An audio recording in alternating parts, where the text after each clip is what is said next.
I love a good conversation. In conversations, we talk about what is.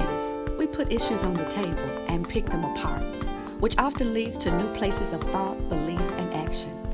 Join me in a conversation intended to engage you, inspire, and empower you. This is Conversations with Linda.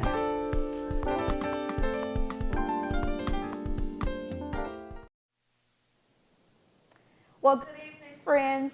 Welcome to Conversations with Linda.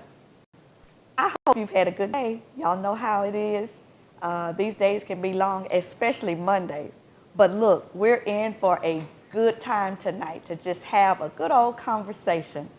So go ahead and invite some of your friends on, share this. I want to have a good talk with you tonight about something that's really close to my heart. Tonight's topic, and I'm just giving you a little time to share with your friends. Tonight's topic is things I would tell my younger self. Listen, have you ever thought about this idea of if I knew then what I know now? Yeah, that's what we're going to talk about. If I knew then what I know now. So go ahead, invite some friends on so we can get into this discussion. I want to introduce to you my girls that are with me tonight. Y'all know my daughter, Kelly. Kelly, say hello. Hello. And my other girl, Kalisha. Hello. Kalisha hadn't been on this in this series. What you call it? That's not the right word I'm thinking. This 53. Oh, yeah. This series? Yeah. Okay, yeah, but like back in 2017, you were with me. 2016. 18. 2018? Okay. Yeah. So she's back on. But these are my girls. So y'all saw I had a little memory freeze right there. That's what happens. I was looking for a word, right? That's what happens as you get older. Did y'all know that? Yes. 30 did something. Okay, 30 so did they're something. 30 something. That's what's happening to me. Yeah, I got a birthday coming Thursday, May 14th. I'll be 53 years old. 53 years old. Isn't that something? Yes. All right, y'all really making it sound like it's something. It is. But yeah, I'll be 53. And I think I wear it pretty well. You do. There's a few corona pounds. But I promise you, girls, I'm going to be working on that. Okay. But I think I wear my 50s well. I have no regrets in that I'm getting older. I'm thankful to be alive. Absolutely. Right? Okay. Absolutely. So I hope you've been inviting people. Are they sharing? They are. Coming on? They Tell are. me some of the people I have on saying tonight. Hello. Miss Irma is on. Hey, Miss Irma. Kanisha. Miss Hey, Jackie. Kanisha. LaWanda Hibbler. Crystal. Hey, Crystal. All right. Hey, Crystal. All of you. Thank you for coming on. Lady Sonetta's on. Who? Lady Sonetta. Hey, Sonetta. Thank you all for joining me. And I kind of feel like I'm having a little pre-birthday party. I think my birthday is Thursday. And I kind of feel like this is a pre-birthday party, okay? Absolutely. Okay. Doing what I love to do, and that is have a conversation. So we're going to just dive right in. My producer is looking for my phone, and it's out in the sunroom if you need it. So, they say you're Corona cute. Listen, I'm doing the best with what I can. Right. There was this guy that used to, I already went back. No, but he was just a friend. Oh, okay. But he used to always say, I'm trying to try. I feel like I'm trying to try with these corona pounds. So here's our conversation tonight. What would you tell your younger self? And I have invited my younger self. That's me right there. This is Linda K. Wallace. Before I was ever a Willis girls, I was a Wallace. And I was 17 when I took this picture.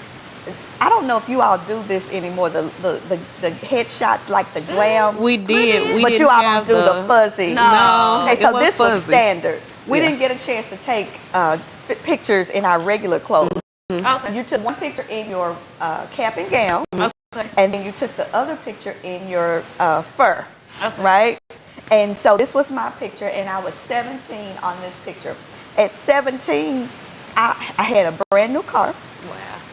And I was already in college. And that's awesome. I was in college. I came back home to graduate. Okay. But I had already was living in the dorm and everything. But I want to talk to her tonight. I want to talk to Linda Wallace. Are they with me? Are they following me? Y'all They're ready? with you. So, First, so I had a lot of nicknames, y'all. I gotta tell you that. Some people call me Linda K. They would say, before you keep going, we're having sound. okay, they're telling me they're having sound issues. Okay, because I want you to get into it. Okay, they said they don't want me to get into it because this is going to be so good. And so y'all just let them work out the sound, and then we're going to keep it going. All right? Okay. Get you something good to eat, good to snack on, and then we'll dive in here. Can they hear us now? Okay, what are they telling me? It just says they're watching. It's some static. Some static. Oh, they said some static. Okay, okay.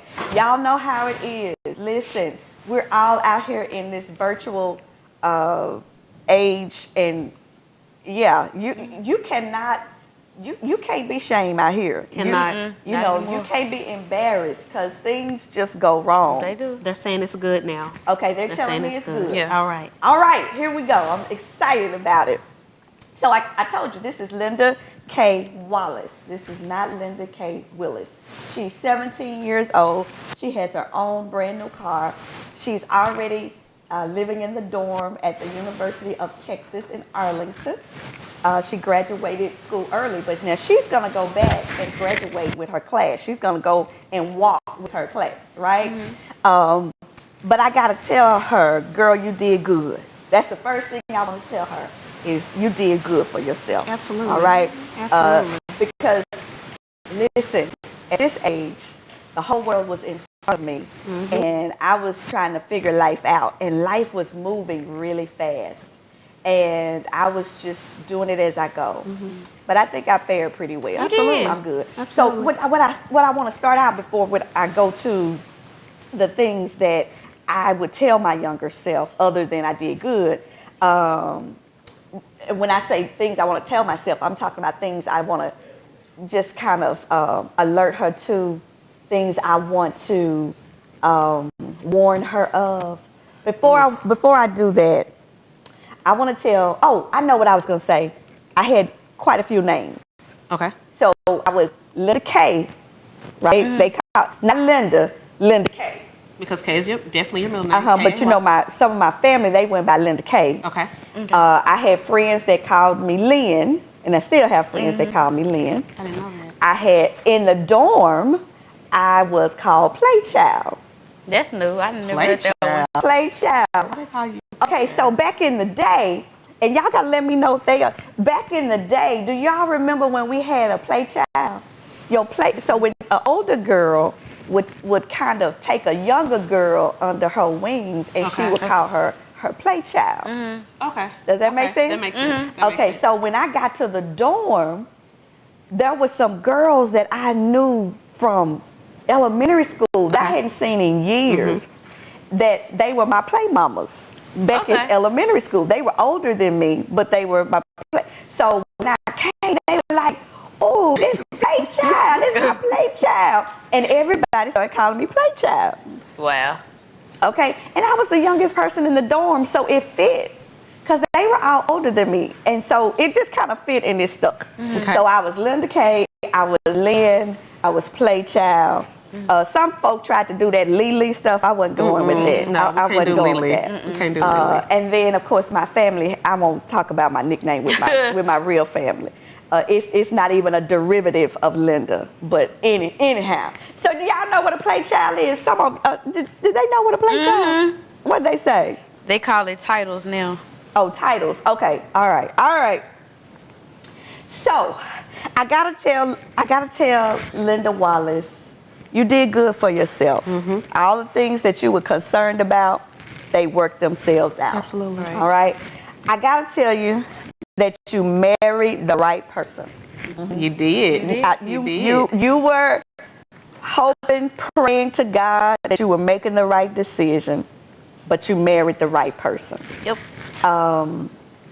You did the right thing by accepting your call to preach. So I'm just telling her all the things she got right. Okay, before I tell her the other stuff, I'm just telling her the things she got right. I know I married the right person. And that's a concern of ours. Yeah. In this day, that's divorce rate, and because now their options and their social media. So definitely a fear of mine has always been, will I marry the right person? Because I'm only doing it once. Right. Once is all I have. Staying married. I mean, at this point, I thought I'd be married by 21. 21? And I was married. I got married 2 years after this picture. Wow. I got married. I don't even know who I was at 20. I don't even know I wouldn't think about their that. parts. And so that's what I'm saying. That's why I got to tell her she did good. Absolutely. Absolutely. Because, you know, as you're dating and, you know, I started dating pretty young, okay? But as you're dating, you're hoping you get the right person, right? And so 34 years later, I can say, yeah, he was the right one, okay? I accepted the call to preach. You did good because you really were called. Even though you weren't certain, girl, at the time, like, okay, is this really God or is this me or is this people? I was afraid. I was probably more afraid of accepting the call to preach than I was getting married. Wow. Yeah, eternity is a long time. Yeah, I was like, you know, I don't want to mess up with the Lord, right? So where in that, at what age, since you're talking from 17, at what age were you like, okay, I was right in accepting my call? Well, see, I didn't even start preaching till I was about 30, 29, 30. Okay. So I was down the road. Okay. But at 17, preaching was not even on my radar. I had never really experienced women preachers. So this is you going along the line of from then to now. I'm with you. So I didn't know that she didn't know women could be called to preach. Wow. That was not even accepted in my church. And that it wasn't even thought about. Yeah. You know, so it wasn't a big deal. Yeah. I'm gonna get through this. They trying to tell me something. Y'all know I cannot see way over there because I'm 52. I'm 52, getting ready to go to 53. Are they telling me I need to take a commercial break? Okay, y'all. For whatever reason, I got to take a station identification break. How about that? Put my conversation up. Don't go anywhere. But don't y'all go anywhere. Or get you something to eat right quick. Get you some water, some juice, some popcorn or something, because we're going to have this conversation. We are. Okay? It's just 30 seconds. Oh, it's 30.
All right, we're back, and we've been reading your comments, and so I just kind of want to touch on a couple of them. Deborah Peppers, my girlfriend, said she got married at 17. And, you know, really back in the day, we got married young. I know you all think, you know, that's what, it didn't feel young at that time. What you did was you got out of high school, and of course, I went to college, but I wasn't the only girl getting married at 19. And as Deborah said, she got married at 17. Wow. That was just not unusual. Sometimes I think y'all take too long, but we'll talk about that. We'll have another show. Right. That's another show. Right. All right.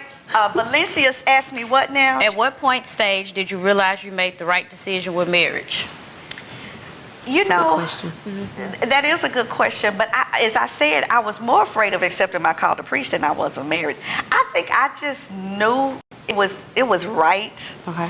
I knew those other relationships, and this is for another conversation, I knew they were wrong. Okay. No matter how good they made me feel, I knew they were wrong for my future. Yeah. Because I think that when you marry, you have to have some type of intuitiveness about not just who you are, but even who you want to be. Absolutely. And that person has to Absolutely. match Now you're not marrying their potential. You're looking at your own potential and not sell yourself short. Right. Right. Does he fit me not only now, but does he fit who I plan to become? Okay. Wow. And I remember Bishop and you know, we talk about this. We had just got engaged, and I made him. We were over his cousin's apartment swimming. We were in the pool, and you know, we were just dating, having fun. And we got into this serious conversation, and I said to him, I don't know a lot about marriage as far as me getting married, you know, and what all it will encompass. I said, but I got one question to ask you, and this is what I need you to promise me. And he said, okay, what is that? I said, promise me that you will allow me to change. Wow. Do not prohibit me. That's good. Do not keep me or look at me and want me to remain the same. Because what I did know was that at 19, You're not going to be the same I had a person. whole life ahead Yeah. of me. I was evolving. Yeah. I was coming into womanhood. And I didn't want him to lock me into who I was at 19. Right. He made me that promise, and can I tell you, he kept that promise. Wow. And yeah, in some places where I was finding myself figuring it out, and he gave me room to do that. Wow. So I have to bring him on the show and talk about all of that. Yeah. You know. That'll be good. So anyway, okay, so I got to tell Linda K. Wallace, I got to tell her, I'm proud of you for going back to school. When we got married, y'all, the bottom dropped out of our lives. He lost his job like 4 or 5 days after we got married, and then we tanked. We went downhill.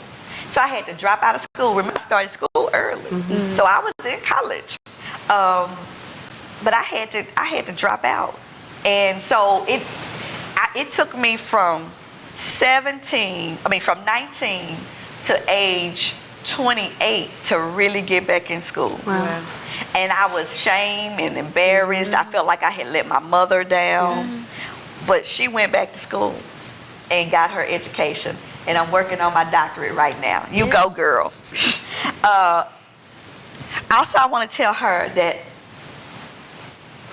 you did well in spending quality time with your mom and knowing her, valuing her, and honoring her. I have no regrets about my relationship with my mom. You know, I lost my mom when I turned 50. But I had a good relationship and a long relationship with my mom where we talked and laughed. And that's what I really miss, is at night calling her to recap my day, telling her about what happened in church or whatever, you know. So in all of my journey of getting married and having children and leaving Dallas and moving to Memphis, I still managed to nurture that relationship with her. Right. But what y'all may not know is she did all right for her dad too. My dad, and this is another conversation, my dad was an alcoholic. Are they talking back to me? Because y'all got caught up. We listening. They're just saying that's good. That's amazing. You had wisdom early on. At a young age. Yeah, so y'all don't know this probably. My dad was an alcoholic, and that was the reason he and my mother divorced when I was 3. But I maintained a close relationship with my dad. I mean, we were, I was a daddy's girl for a long time. But my dad got sick once I got grown. I think I had just had KJ. He got ill. I had to move. We were still in Dallas, and I had to move him in with us. But I took care of him. When we left from Dallas coming to Memphis, I had to leave him there because he wouldn't have come here. And that was hard. I'm sure. But I still took care of him. So I handled all of his affairs. When my dad when my dad was passing, I had just gone back to get my master's. It was the first semester, and I was taking my final exam. And they called me and told me my dad was dying. I put the paper down, came home, packed my clothes, went to Dallas, and I buried my father. So I have no regrets where he's concerned either. Good. And the reason I'm telling you this is because my dad was a simple man. And all he wanted was to make sure he had a proper burial. Wow. And I gave him that. I gave him a nice funeral. Wasn't a lot of people there because he led a very quiet, simple life. The Lord delivered him from alcohol when he was about 70. But I'm thankful that she didn't let her own personal life get in the way of cultivating and nurturing a good relationship with both of her parents. So I'm proud of you, girl. All right, okay. I'm also thankful. This is the last thing I want to tell her I'm proud about. I'm proud of you because you produced some pretty good children. Just pretty good. Well, still, jury's still out on how all of this is going to turn out. But I was very sure about marriage, but I wasn't sure about children. Girl, Bishop talked me into having kids. It was a weak moment. It was just a weak moment. I'll never forget, it was a Valentine's night. No. Well, my birthday is in November. Listen, girls, you know. And he wanted children. But I didn't get married to say. I'm glad Daddy wanted to. I didn't get married to have children. I mean, I wasn't thinking on those terms. Because remember, I was in college. So I wasn't thinking about children. I just had a weak moment. And You were just weak. And there came Kelly. That's how you got here, girl. On a Valentine's night. Oh, Lord. And then, I don't want to hear about that. 23 months later, Here goes I had KJ. KJ. You had another weak moment. I had another weak moment. And I'm going to talk about that weak moment. But I'm proud of my kids. I really am. I enjoy them. And I kind of have a different style of parenting. She does. She definitely does. How is it different? You were really liberal. Yeah. Even with you being a pastor's wife, you were really liberal. There wasn't too much that we couldn't do. So we weren't isolated. We weren't, you didn't have a lot of restrictions on us. We kind of got to do what we wanted to do, within reason, of course. But you just weren't real restrictive with us. I was the mother that would move all the furniture in the living room and let me and my kids both were there. And probably because I was so young. Yeah. And so I wasn't caught up. And then we could talk about anything. And I probably got that from my mom. Sometimes It still too makes much. me uncomfortable. Yeah. But my mother and I could talk about anything. So I would get them in the car. We'd be going back and forth to school. And I would be talking to them about everything, sex and all kind of stuff. And they were really young, too. But, I'm just that kind of parent. And I'm still that kind of parent. Okay, but y'all got You are. years. Y'all get caught up They're in what I laughing said. at you. Everyone is saying a weak moment. Some people said they are screaming at you. So, okay. So I got to tell her, those are my things that I would tell her. I'm just really proud of you, girl. You did it. So now, those things that I could say now, if I knew then what I know now, this is the first thing I would tell Linda K. Wallace. Girl, slow down. That's the first thing I would tell her. I was living so fast. Life was, I'm 19 getting married. I'm 21 I'm 20 getting ready to be 21 to have my first child. I was a pastor's wife by the time I was 24. I mean, I was just moving. Mm-hmm. What would you tell your younger self? I would definitely say, girl, slow it down. Oh, but when I think about it, I lived fast all my life. I did.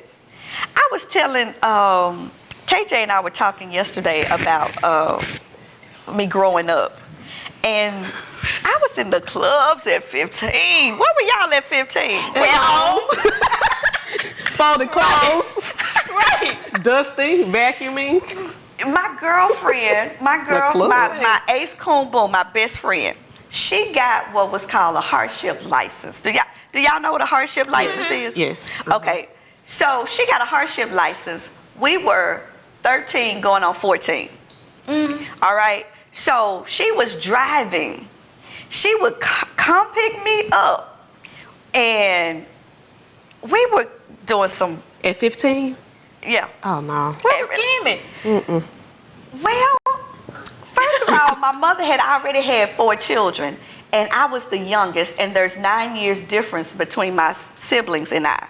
So by the time I came along, she was like, "Girl, be careful."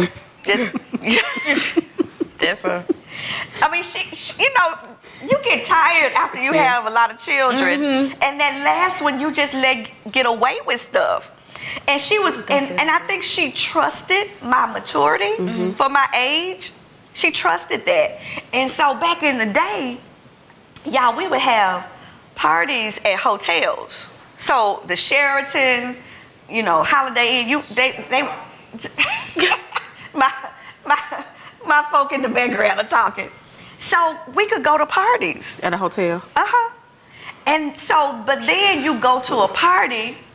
Oh, I'm telling y'all too much. Okay, let me roll on, because this is way too much. But yeah, I would tell her to slow down, all right? This is another thing I would tell her. Dream sooner. That's good. Okay. Dream sooner. See, after I got married, I settled down, and I think I stopped dreaming for myself. Because remember, I had to drop out of school, and all I was trying to do was survive. Right. So I stopped dreaming because I was just trying to make it. I had 2 children with a husband, and we were just trying to make it. But I would tell her, I didn't pick my dreams back up until I was about 28, 29, 30. Yeah. And along about 32 is when I really kicked it in gear to really start dreaming. So I would tell her, you know, back at 23, 24, you should have started dreaming again back then. But she didn't know. She didn't have anybody to tell her. Right. We didn't have any Woman Thou Art Loose conferences. We didn't have Sarah Jakes and all of those. So I didn't have that. So I had to motivate myself. Let me tell you what I did have. Girls, I had Oprah Winfrey. How many of you had Oprah Winfrey? Oprah Winfrey was syndicated in 1986, the year that I got married. And I started watching Oprah Winfrey. And Oprah Winfrey did begin, now I don't care what y'all say about Oprah. Oprah helped some of us. And it was seeing this black woman who was talking about her issues, talking about and seeing her successful, that made me think, there's more to life than what I'm experiencing. You have a few they're agreeing with you. They're agreeing with me. Agreeing with Okay, you. did y'all watch Oprah? I love Oprah. As a matter of fact, Kelly and I just went to see Oprah back in February. 34 years later, I'm here, and in 1986, Oprah Winfrey impacted my life. She may not ever know that, and I'm okay with that. But she really did start me to dream again. Some people are saying that they need to dream again. Yep. Lost focus. You know, and life will do that to you. Life has a way of distracting you, disorienting you. Can I tell you, I was so disoriented when my husband lost his job. And not only did he lose his job, we were in the middle of a recession in 1986. 2008 was not the first recession that our country had experienced. 1986 is when we were in a recession. Ronald Reagan was president. I'll never forget it. When I tell you we were struggling and he could not find a job, and so it disoriented me. It knocked me out of balance. And I was used to achieving, and you know, whatever I put my mind to, I could do it. Right. And I couldn't get my equilibrium. Wow. So, yeah, ladies, I want you, and gentlemen too, if you're watching, I want you to recover those lost dreams. That's what I had to do. I made up for in my 30s what I lost in my 20s. Wow. But it's so important, because whatever you don't do in your 30s, it's going to affect your 40s. So I had to make up for lost time because I lost my 20s. All right? So, okay, what else would I tell her? What else would I? Are y'all? Is this helping y'all? It is. All right. What would you Listen. tell your younger self? I would tell my younger self to accept the love that people give you. Okay. Meaning they're showing you how they treat you. They're showing their capacity by how they treat you. Okay. I think a lot of women, especially in romantic relationships, we try to push a man. Why you not calling me? Why am I Right. not the only one you're talking to? And it took me in my late 20s, early 30s, with your help, of course, and we'll get into that, that a man only loves you to his capacity. And if I had learned that sooner, I wouldn't have been trying to fix so many men. And that in turn damaged me. I became damaged by trying to fix what they were missing instead of me saying, Listen. you go take care of you and all of your mama drama and little boy issues. And I'm going to be over here doing what I'm doing. And then if you correct yourself and grow up, then come back and see what I'm doing. But I'm not going to hold your hand and walk with you and try to make you a man that you're not ready to become. And So that- that's, yeah. That's that. what I would tell her. You can't fix everybody. And Friends too. yes, too. you cannot Yeah. fix everybody Cannot. because fixing their brokenness will break you. And It will. you, I'm telling It will. you, you It will will. be all messed up trying to heal these messed up folk. Yes. It's not that you don't love them, Right. but their healing has to be, they have to take ownership Absolutely. of their own healing. Absolutely. Kelly, what would you tell your younger self? I would tell my younger self to try new things. Don't be so safe. That's good, because that's next on my list. Not to be so safe. I think I've always tried to play within the lines and be safe. I think Harper was my unsafe. Yeah, you think? Really You did. think? Really did. You think? You had a moment, honey. We all have them. We all have them. Really did. Listen. But now that I've rebounded, I'm doing more things for myself and things That's I good. wanted to do. Yeah. Because I've always been kind of safe and played by the rules and all Yeah. of that stuff. I think that's an older child thing as well. Okay, 'cause I you're the think oldest, too. I am the oldest, and what my siblings do now, I'm like, oh, You that, would, I right. would have. But kind of deep down, I'm like, I wish I would have had the guts to Because, do that. yeah, that's what it yeah. is having the courage to do Right. it. Absolutely. And let me tell you what happened to me. I had the courage and lost it. Because once you experience failure, and to me, with us losing everything we had, see, what y'all don't know is we got married August 30th. By November 30th, we were losing our apartment, Wow. having to move in with my sister. That's how fast we went down. So we went from having a big wedding with 10 bridesmaids, 10 groomsmen, limousine, 12-layer cake, all of that kind of stuff, to 2 months, 3 months later, crying on our apartment floor, bare floor, because we were having to walk away from it and go live with my sister and her children. Now, and let her me ask you this. As a millennial, what made you stay with Bishop? Because now Going home we was- love Bishop, but I'm just thinking back That's a very at that good age, question. I would have been like, look, I'd go back to my daddy. You figure this out and then let me, And what made you stay? It's interesting that you asked that, because he did say, baby, you could go home. I don't want you out here suffering like this. Going home wasn't an option for me. I had made a big girl decision, Okay. and I needed to live by it. Okay. And him losing his job wasn't his fault. Yeah. Yeah. It was just life was happening. Right. And I was able to distinguish between life and him. I didn't blame him because we were having a rough time. And so that helped me to say, no, I'm sticking this out with you. If we're gonna eat, and we did go to McDonald's and split a hamburger. Whatever we're gonna do together, because it's not your fault. Right. But not only is it not your fault, even if it was his fault, because there are some things that happen in life, and, Right. and we stick, Right. we point the finger. As I said, I made a big girl decision. You're mature at that age. And I still believe that when you make a decision, you need to stand by it, Right. no matter what the decision is. Right. So I'm just not that person. If I'm in it with you, I'm in it to the end. Right. Now, you know, we may have to have our talks, Right. Right. but I'm in it for the long. When you got me, you really have somebody that'll see. Even when you're wrong, I'm gonna tell you you're wrong, but I'm still gonna stand by you. Right. So yeah, I And that was big at what, 20? How were you at that point? I was about 20 then. 20. And so we had to give up everything. He had to join the military because I got pregnant with Kelly. We didn't have insurance. And guess what? I took my pregnant self.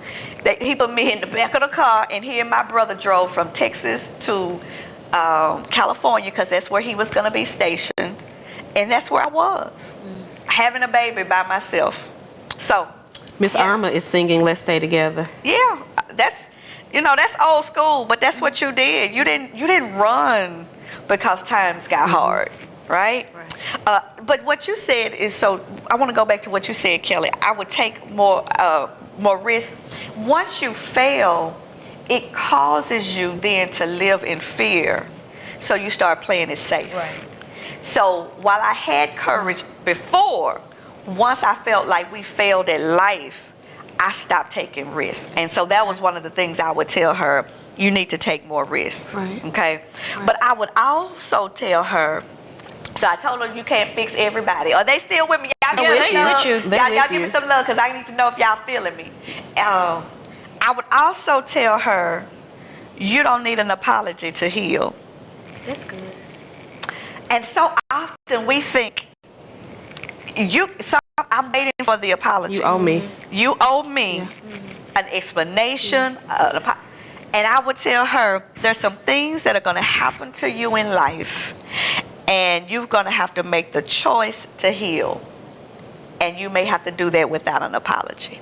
You did a sermon some years ago called Drop the Charges. And I took that with me. You're talking about how, of course, how Jesus dropped the charges, but how we need to drop the charges and move on. And that was one of your Linda isms that I took with me. I kept saying, okay, Kalisha, drop the charges. Like, yeah. Yeah, because see, healing is for your sake. Absolutely. Healing is about your forward progress. And you get stuck when you are waiting for someone, first of all, to care enough that you're hurting. Okay. Because there are people who hurt you and they don't care. They do not care. And so you have to decide that healing, take ownership of your healing and decide healing is what you want.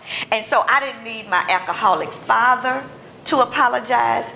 I didn't need him to apologize for me to be able to move on, because I could have got stuck in my father didn't live in the house with me.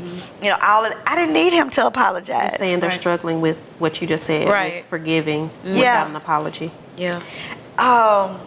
You have to make the decision that you don't need it, because here's what I do know.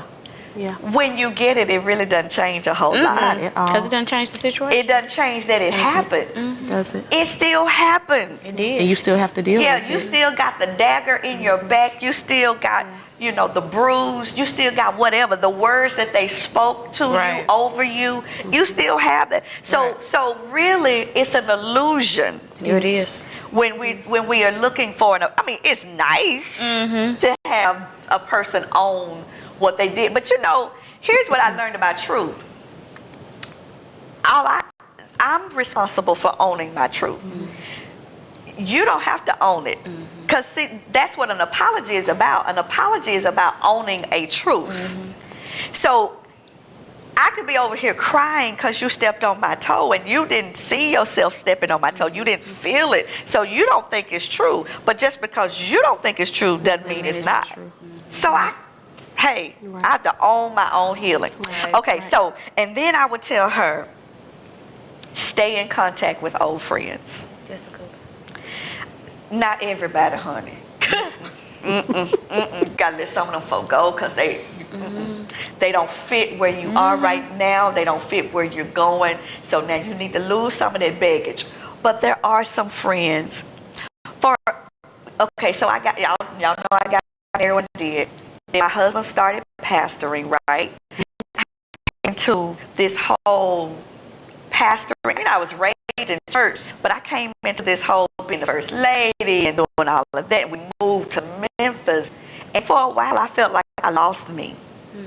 Because I came to Memphis and so I didn't keep up. I didn't even go to my 10-year class reunion. I went to my 20-year class reunion, and child, trust me, people are who they are. They are.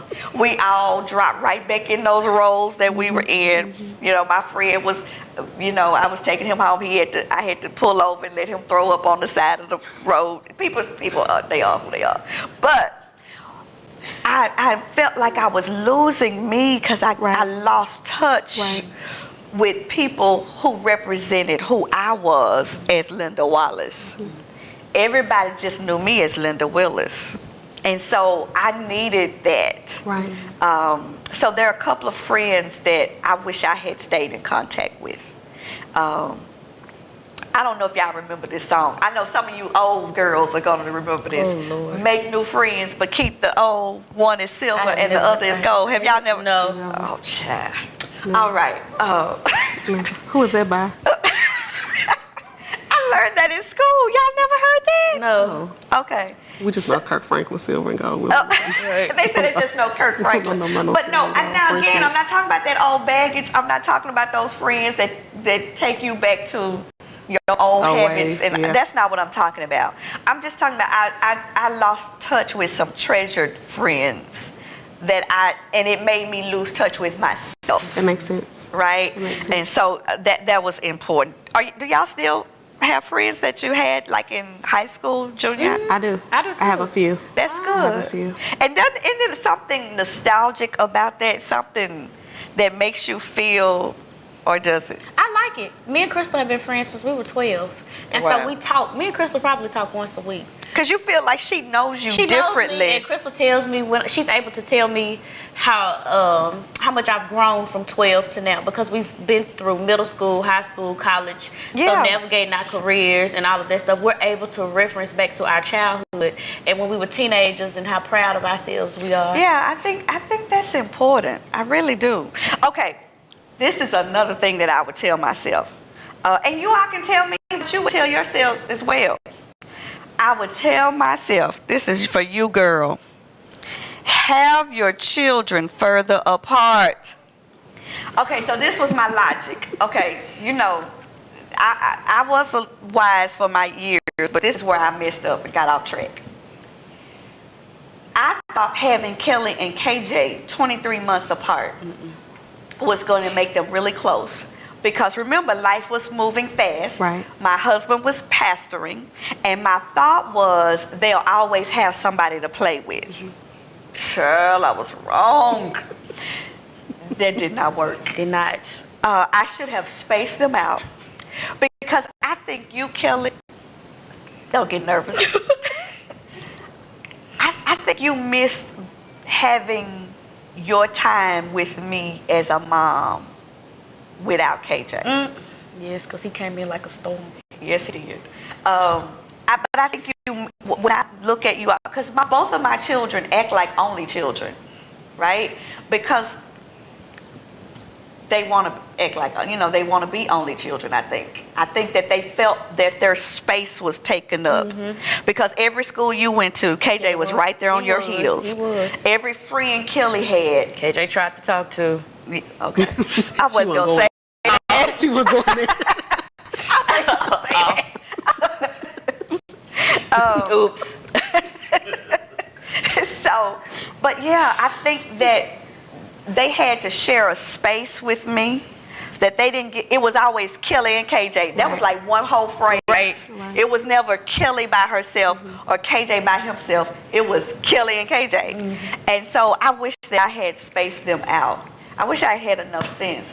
I told you, Bishop, he kept catching me at weak moments, and he was like, Pastor.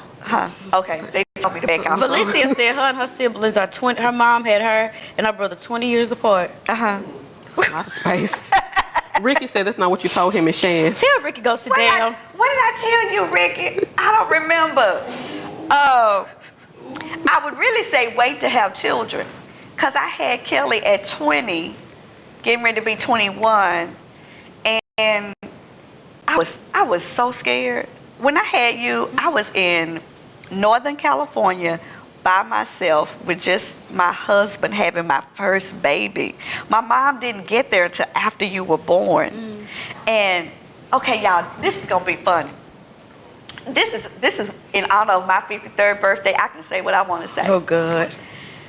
I just didn't understand. I just could not fathom a whole person coming out of my vagina. Oh, God, Mama.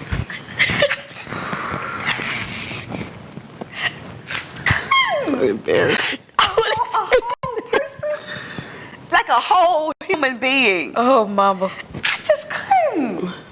And so I prayed. I've always been a praying girl. I have always been a praying girl. So I prayed and I said, Lord, you have got to get this baby out of me a different way. What other way? So let me tell you what happened. God does hear and answer prayer, let me tell you. And so I went in labor on a Friday, right? And I'm saying, so I've been scared. I didn't even tell Bishop.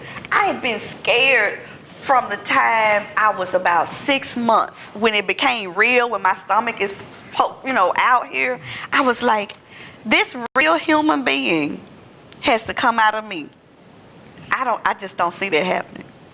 I went into labor on a Friday. By Tuesday, she had not come. Can you imagine being in labor from Friday to Tuesday? Absolutely not. And they wheeled me in, and I had a cesarean. Thank you, God. Don't tell me what God won't do. Don't tell me what God won't do. And then when I got pregnant with KJ, same thing happened. I had KJ on a Monday. On a Thursday, I'm sorry. I'd gone into labor 3 or 4 days, and he wouldn't come, and his heart rate dropped. I went into that doctor's office. I was like, sir, I am tired of having labor pains.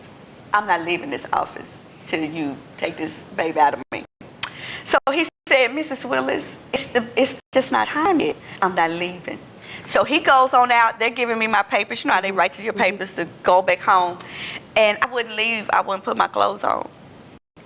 And so the nurse said, I was there by myself. Bishop was at work. And he wasn't even Bishop then, child. And so I was like, I'm not going anywhere. Y'all gonna get this thing out of me.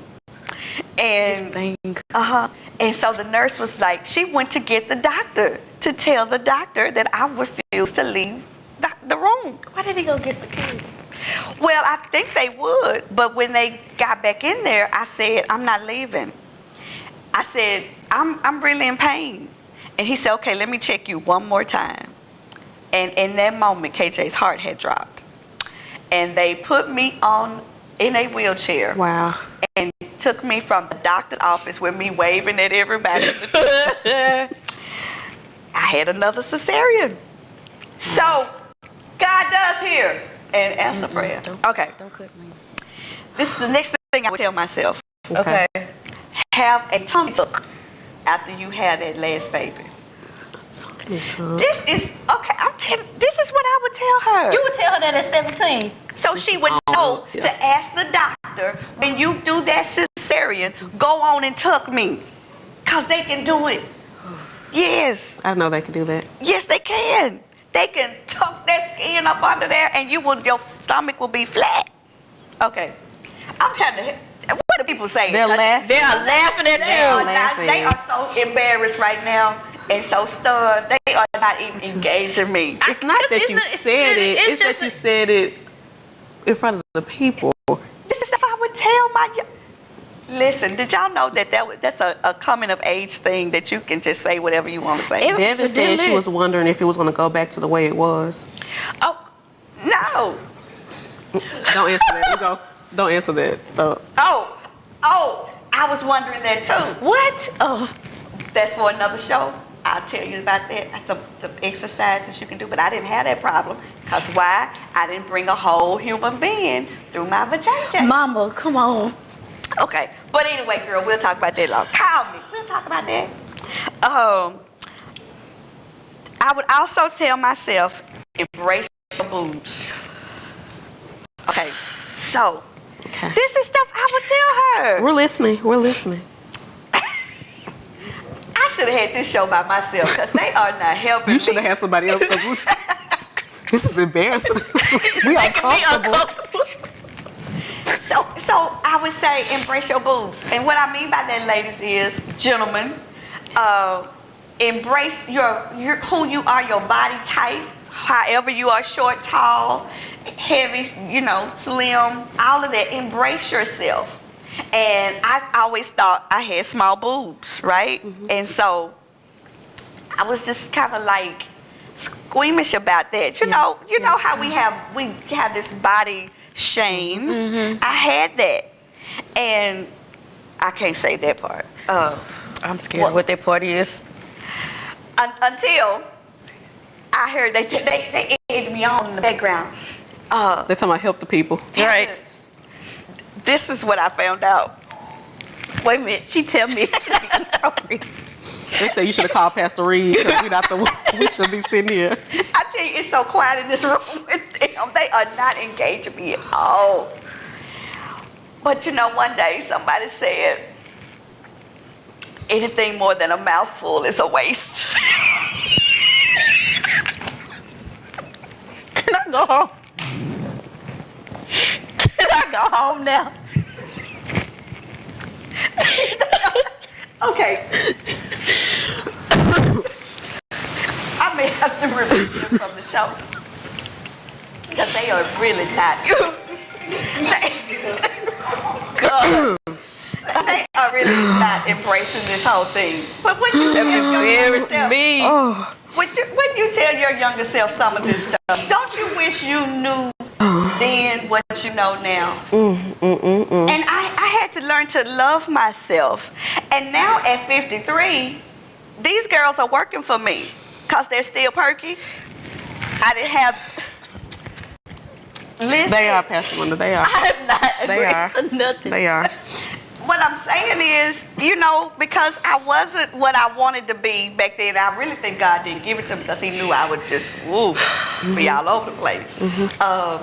But yeah, so at 53, getting ready to be 53, I'm good because I don't. As the producer, I must say that Bishop said this is entirely true. So go on to the Linda Isms as the producer.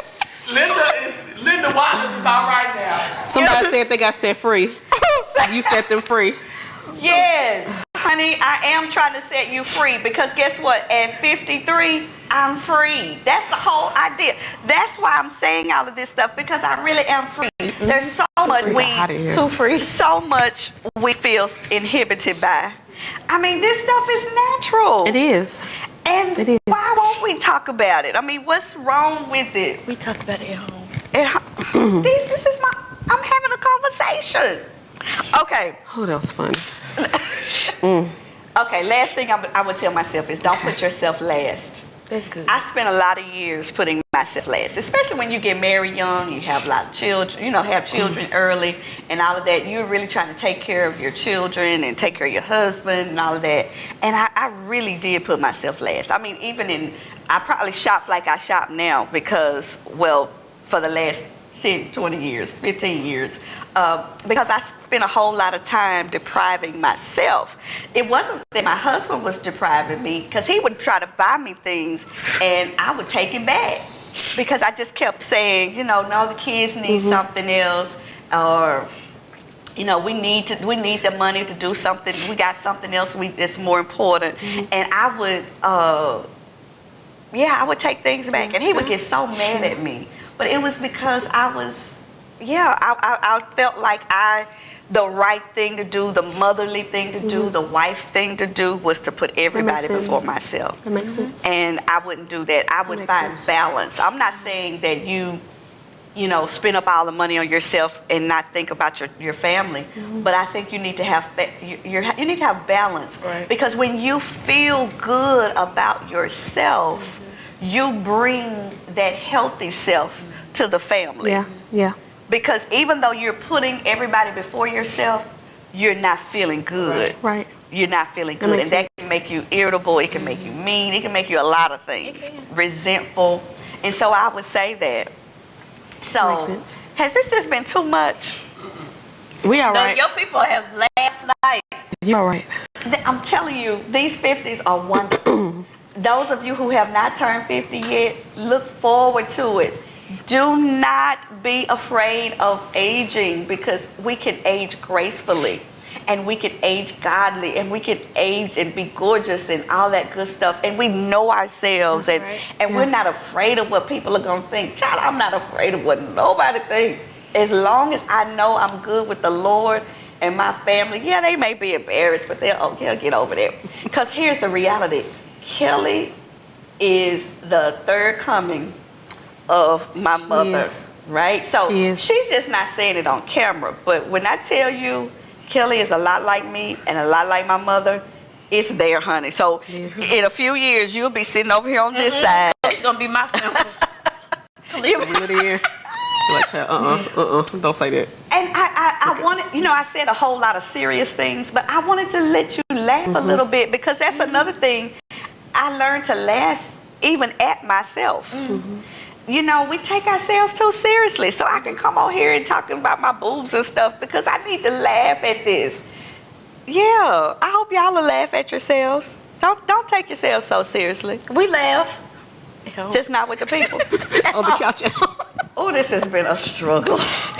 But you have to understand, like, you can say that. We're not there yet.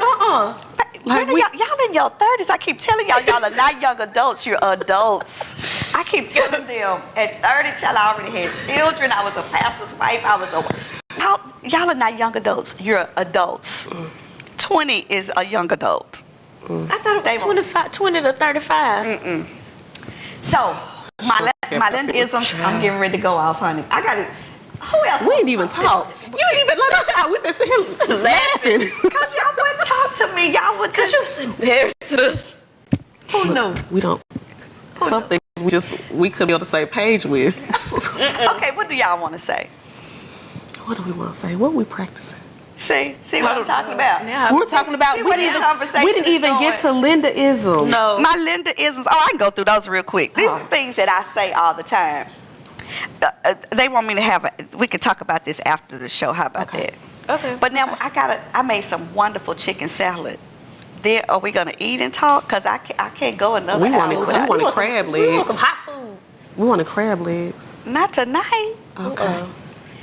So, ladies, would y'all and gentlemen, would y'all send me some lessons that you've learned, or things you would tell your younger self that would be wisdom that would have helped you on your journey? Would you share that with me?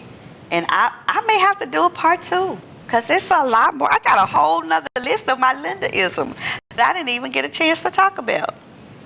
And all you all have done is just sit here and giggle. No, laugh. We laugh. Oh, yeah. And cringe. And cringe. But life is good, and I'm embracing where I am. And I just didn't start embracing. When I turned 40, that was a turning point for me. I was good with turning 40, and from 40 to now, I've just been enjoying my journey. I really have, and I think that's why, I can talk as openly as I do, because I don't. I've just embraced all parts of me. The good and the bad. I think we're in that place of learning and accepting. Right. So we kind of not really at a laugh, and kind of still at an ouch. So we're kind of in that place of. And when I say embracing all the parts of me, and I'm talking to this stuff, and y'all are probably, Lord, I know Bishop is in there probably praying right now, and he'll be on me after this is over. You in trouble. Girl, but I'm totally grown. Hear me? But here's the reason. The staff is laughing. Go ahead. Have laughed tonight. The reason why I say the funny parts is because the funny parts remind me to not feel like I gotta be perfect. See, if I sat here tonight and not have been my funny self, then what you would have gotten is this perfect picture that wasn't really my reality. Because people who really know me know I'm funny. Yes. And they know I'll say crazy stuff. Will. And so I'm not interested in being perfect anymore. How long did it take to get to the place? Why you hadn't been in this conversation? Cause I could have been over there, but how long did it take to get to the place Scoot over, let him sit right here. when you were all right with letting that funny side out, with not being perfect? I don't think it was ever. you think I've always been this way in front of people? Yes. Oh, well, but letting it out on whoever might No, see not this. yeah. But at home, you were always like this with our friends. Yeah, I really was. Yeah. I would say anything, but I don't say anything to be cruel. No.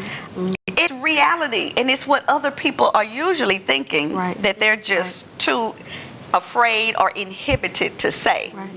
But I think when I turned 40, it was the turning point for me. What's the artist who started who came out with the song "So Happy Being Me"? I'll let nothing. Anita Wilson. That came out when I turned 40. Okay. And I just kind of like, yeah, this is good. Yeah.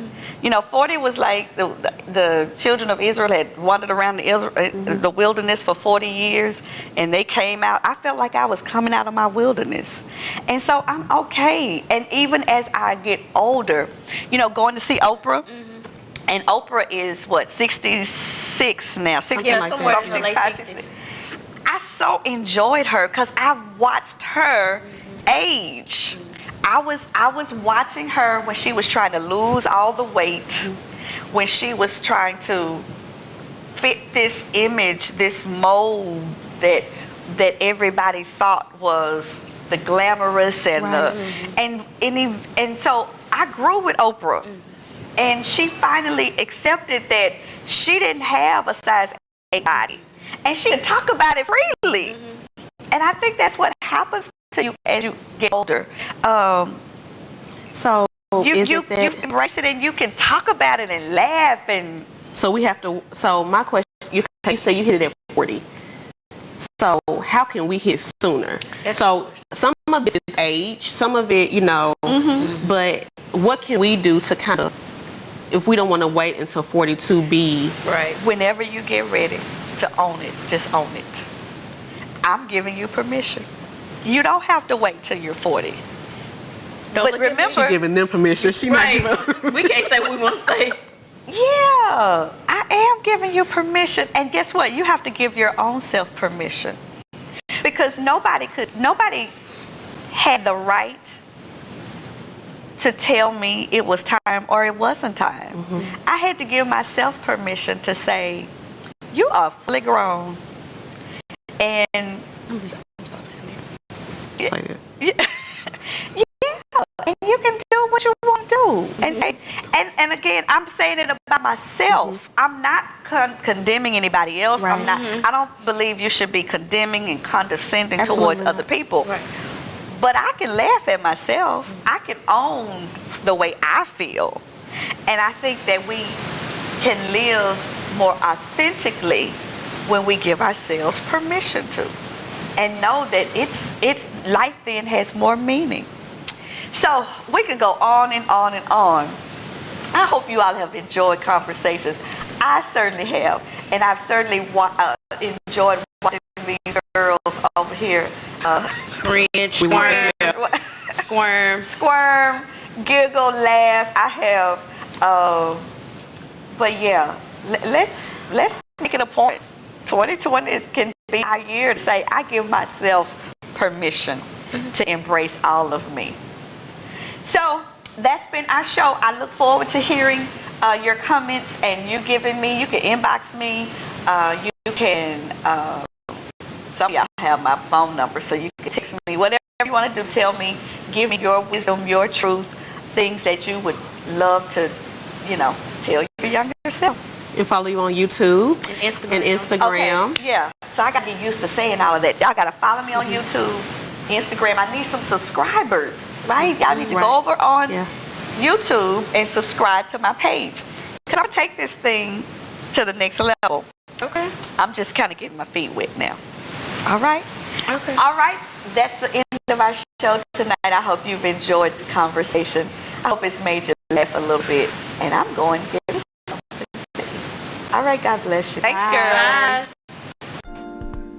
I love a good conversation. In conversations, we talk about what is. We put issues on the table and pick them apart, which often leads to new places of thought, belief, and action. Join me in a conversation intended to engage you, inspire, and empower you. This is Conversations with Linda.